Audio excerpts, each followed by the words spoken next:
Hello friends, welcome back to एक classes. तो GK के मोस्ट इंपॉर्टेंट क्वेश्चन हैं, 25 क्वेश्चन हैं। अगर आप किसी भी एग्जाम की तैयारी कर रहे हैं, क्लास आपके लिए बहुत ज़्यादा यूजफुल रहने वाले हैं। सारे क्वेश्चन प्रीवियस ईयर क्वेश्चन है। और तो स्टार्ट करते हैं पहले क्वेश्चन से।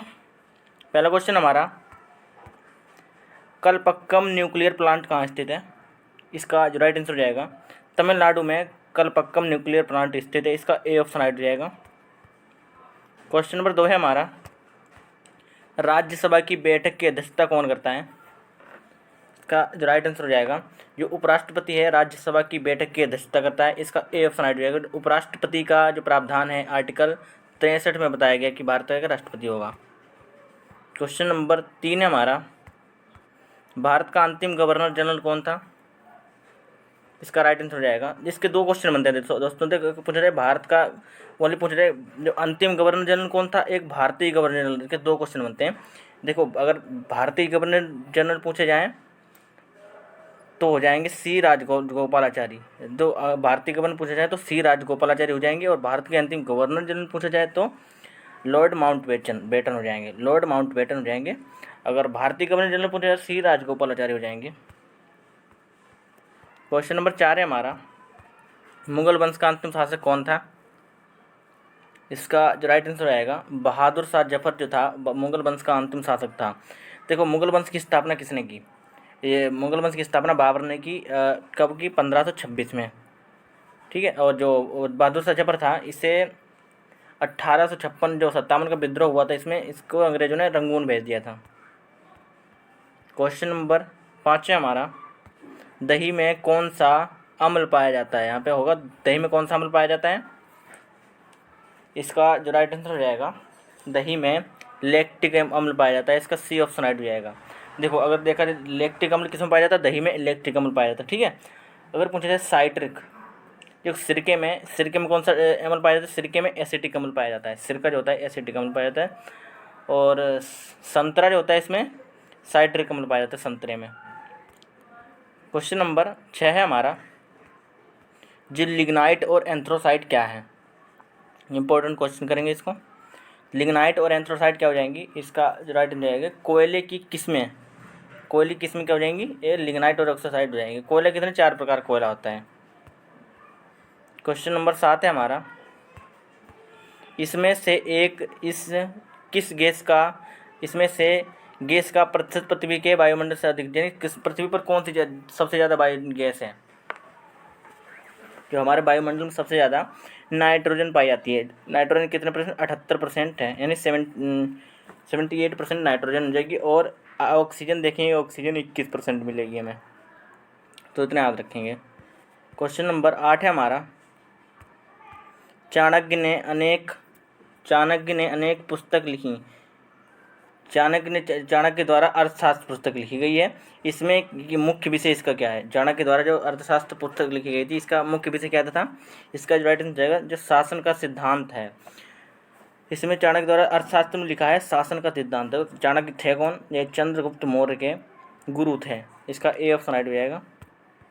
क्वेश्चन नंबर 9 है हमारा, मौर्य वंश का मशहूर जो राजा बिंदुसार कौन था? इसका जो राइट आंसर है, चंद्रगुप्त मौर्य का तो पुत्र था बिंदुसार, और अशोक का पिता था। तो इसका ए ऑप्शन राइट हो जाएगा। अगर पूछा मौर्य वंश की स्थापना किसने की, तो चंद्रगुप्त मौर्य ने मौर्य वंश की स्थापना करी। और चंद्रगुप्त मौर्य का पुत्र था बिंदुसार, बिंदुसार का पुत्र अशोक था। आगे देखते हैं। क्वेश्चन नंबर 10 है हमारा, बिहू उत्सव जो शुरुआत किस देश में मनाया जाता है, किस राज्य में मनाया जाता है? बिहू उत्सव किस राज्य में मनाया जाता है? इसका जो राइट आंसर करेंगे हम, असम राज्य में बिहू उत्सव मनाया जाता है। इसका बी ऑप्शन राइट हो जाएगा। ठीक है। अगर हम उत्तर प्रदेश की बात करें तो उत्तर प्रदेश में रासलीला और कजरी मनाया जाता है। अगर उड़ीसा की बात करें, उड़ीसा में उड़ीसी और ललिता मनाया जाता है। और पश्चिम बंगाल की बात करें तो काठी और ढाली मनाया जाता है। तो बिहू तो असम मनाया जाता है। क्वेश्चन नंबर 11 है हमारा, INS कोलकाता क्या है? यानी INS कोलकाता क्या हो जाएगी? इसका जो राइट आंसर हो जाएगी, एक देसी युद्धपोत हो जाएगी INS कोलकाता। इसका डी ऑप्शन राइट हो जाएगा। क्वेश्चन नंबर 12 है हमारा, काला सोना किसे कहा जाता है? इंपॉर्टेंट क्वेश्चन करेंगे, बहुत सारे एग्जाम में आया हुआ क्वेश्चन है। काला सोना किसे कहा जाता है? इसका जो राइट आंसर हो जाएगा, जो कोयला है इसे काला सोना कहा जाता है, इसका बी ऑप्शन राइट हो जाएगा। क्वेश्चन नंबर 13 है हमारा, मुगल सम्राट जहांगीर का उत्तराधिकारी कौन था? जो जहांगीर के काल को क्या कहा जाता है? चित्रकला का स्वर्ण युग कहा जाता है। चित्रकला का स्वर्ण युग किसको कहा जाता है? तो जहांगीर के काल को कहा जाता है। तो अगर पूरे मुगल सम्राट जो जहांगीर का उत्तराधिकारी कौन था, तो उसका राइट आंसर आएगा जहांगीर। वो उसका शाहजहां इसका पुत्र था, ठीक है, उसका उत्तराधिकारी था। तो जहांगीर ने दिल्ली के लाल किले को बनवाया, जामा मस्जिद का निर्माण करवाया था, ठीक है। और जहांगीर के काल को वास्तुकला का स्वर्ण काल कहा जाता है, ठीक है। इतना याद करेंगे, इसका सी ऑप्शन राइट हो जाएगा। अब मुगल वंश की स्थापना बाबर ने करी थी, अब मैंने आपको बताया 1526 में। और सबसे पहले देखो, सबसे पहले मैं आपको काल बताता हूँ। बाबर आया सबसे पहले, फिर उसका पुत्र हुमायूं आया, हुमायूं के बाद में अकबर आया, अकबर के बाद में जहांगीर आया, जहांगीर के बाद में देखेंगे हम शाहजहां आया, शाहजहां के बाद में औरंगजेब आया, औरंगजेब के बाद में उसके बहादुर शाह पर अंतिम शासक जो था, ठीक है। इतना याद रखेंगे। क्वेश्चन नंबर 14 हमारा, दिल्ली सल्तनत के अधीन प्रशासन की भाषा क्या थी? तो इसमें कन्फ्यूज नहीं होना है, इसमें लोग लगा देते हैं उर्दू लगा देते हैं, इसका आंसर गलत हो जाए, उर्दू गलत हो जाएगा, ठीक है। दिल्ली सल्तनत के अधीन जो भाषा की जो गलत यहाँ पर लग गया है, दिल्ली सल्तनत के अधीन इसकी भाषा हो जाएगी फारसी भाषा थी, पारसी लिख गया है, फारसी भाषा थी, फारसी भाषा हो जाएगी, ठीक है। इसका जो आंसर बी हम कर लेंगे, फारसी भाषा थी दिल्ली सल्तनत के अधीन। आगे देखते हैं। क्वेश्चन नंबर 15 है हमारा, अकबर का राजस्व मंत्री कौन था?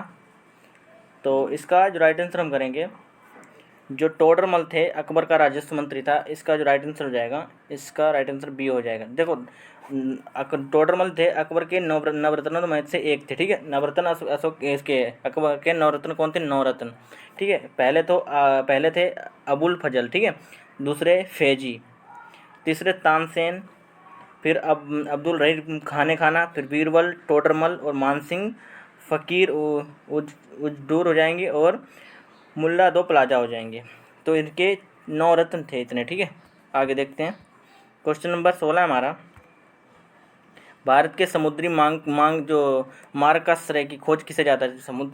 भारत ने समुद्री मार्ग की खोज किसने की? तो इसका जो राइट आंसर हो जाएगा, वास्को डिगामा ने 1498 में कोच्चि के कालीकट पे आया था। इसने भारत के समुद्री मार्ग की खोज की थी। इसका राइट आंसर सी हो जाएगा। यह एक पुर्तगाली था। क्वेश्चन नंबर 17 है हमारा, हमारी आँख किस रूप में कार्य करती है? जो हमारी आँखें होती हैं किस रूप में कार्य करती हैं? तो इसका राइट आंसर हम करेंगे, जो हमारी आँखें होती हैं उत्तल लेंस के रूप में कार्य करती हैं। इसका बी ऑप्शन राइट हो जाएगा। क्वेश्चन नंबर 18 है हमारा, कथक किस राज्य का शास्त्रीय नृत्य है? कथक है किस राज्य का शास्त्रीय नृत्य हो जाएगा? इसका राइट आंसर हो जाएगा उत्तर भारत, यानी खासकर उत्तर प्रदेश में मनाया जाता है। इसका ए ऑप्शन राइट हो जाएगा। अगर केरल की बात करें, केरल में कथकली मनाया जाता है, कर्नाटक में यक्षगान। अगर तमिलनाडु की बात करें तो हम तमिलनाडु में भरतनाट्यम मनाया जाता है, और कथक खासकर उत्तर प्रदेश में मनाया जाता है, उत्तर भारत में मनाया जाता है। क्वेश्चन नंबर 19 है हमारा, मानव की सामान्य श्रवण सीमा क्या है? यानी मानव की श्रवण सीमा क्या हो जाएगी मानव की? इसका राइट आंसर हो जाएगा 20 से 2000 हर्ट्ज के बीच मानव की सामान्य श्रवण सीमा हो जाएगी। इसका डी ऑप्शन राइट हो जाएगा। क्वेश्चन नंबर 20 है हमारा, अंतिम मुगल बादशाह कौन था? ये क्वेश्चन रिपीट हो गया देखो, तो कोई बात नहीं। अंतिम मुगल जो बादशाह था वो बहादुर शाह जफर था। इसका सी ऑप्शन राइट हो जाएगा। क्वेश्चन नंबर 21 है हमारा, निम्न में से किस का स्वाद खट्टा होता है? किसका स्वाद खट्टा होता है? तो इसका राइट आंसर हो जाएगा, जो अम्ल है, अम्ल का स्वाद जो होता है हमारा खट्टा होता है। इसका सी ऑप्शन है। अगर पूछे क्षार का स्वाद कैसा होता है, तो इसका कड़वा होता है, अम्ल का खट्टा हो जाएगा। इसका याद रखेंगे, इसका सी ऑप्शन राइट हो जाएगा। क्वेश्चन नंबर 22 है हमारा, सबसे ऊंची चोटी माउंट एवरेस्ट कहाँ स्थित है? जो माउंट एवरेस्ट चोटी, सबसे ऊंची चोटी कहाँ हो जाएगी? इसका जो राइट आंसर रहेगा नेपाल में। जो माउंट एवरेस्ट, हिमालय की सबसे ऊंची जो चोटी हो जाएगी माउंट एवरेस्ट, ये है नेपाल में पड़ती है। इसका बी ऑप्शन रहेगी। अगर हिमालय की सबसे ऊंची भारत में पूछे जाए, भारत की सबसे ऊंची चोटी हिमालय की कौन सी हो जाएगी? तो कंचनजंगा हो जाएगी, ठीक है। अगर हम हिमालय की चोटी की ऊंचाई की बात करें तो 8850 हो जाएगी, 8000 मीटर हो जाएगी, ठीक है, इसकी ऊंचाई की बात करें, ठीक है। आगे देखते हैं। क्वेश्चन नंबर 23 है हमारा, किस प्रकार के वन को सदाबहार वन कहा जाता है? इसका राइट आंसर रहेगा उष्ण कटिबंधीय पतझड़ वाले जो वन होते हैं इनको सदाबहार वन कहा जाता है। इसका बी ऑप्शन राइट हो जाएगा। क्वेश्चन नंबर 24 है हमारा, ग्रेनाइट क्या है? तो ग्रेनाइट जो है एक आग्नेय चट्टान है। इसका ए ऑप्शन राइट हो जाएगा। दोस्तों अगर आपको हमारा जो कंटेंट पसंद आता है तो चैनल को सब्सक्राइब और वीडियो लाइक जरूर करेंगे। अगर आप किसी टॉपिक पे वीडियो चाहते हैं तो कमेंट सेक्शन में बता देंगे, हम आपके लिए जरूर लेके आएंगे। ओके, क्वेश्चन नंबर 25 और लास्ट है हमारा, इसमें से किस में वास्तविक प्रतिबिंब बनता है? इसका जो राइट आंसर रहेगा जो अवतल दर्पण में सबसे वास्तविक प्रतिबिंब बनता है। इसका ए ऑप्शन राइट हो जाएगा। ठीक है दोस्तों, अगर हमारे आप चैनल पर नए जुड़े हैं तो चैनल को सब्सक्राइब जरूर कर लें। और आपको क्लास कैसी लगी है कमेंट्स बॉक्स में ज़रूर बताएंगे, अच्छी बुरी जैसी भी लगे कमेंट बॉक्स में बताएंगे। ठीक है, अगर आप हमारे चैनल को सब्सक्राइब जरूर कर लेंगे। Bye bye, thank for watch.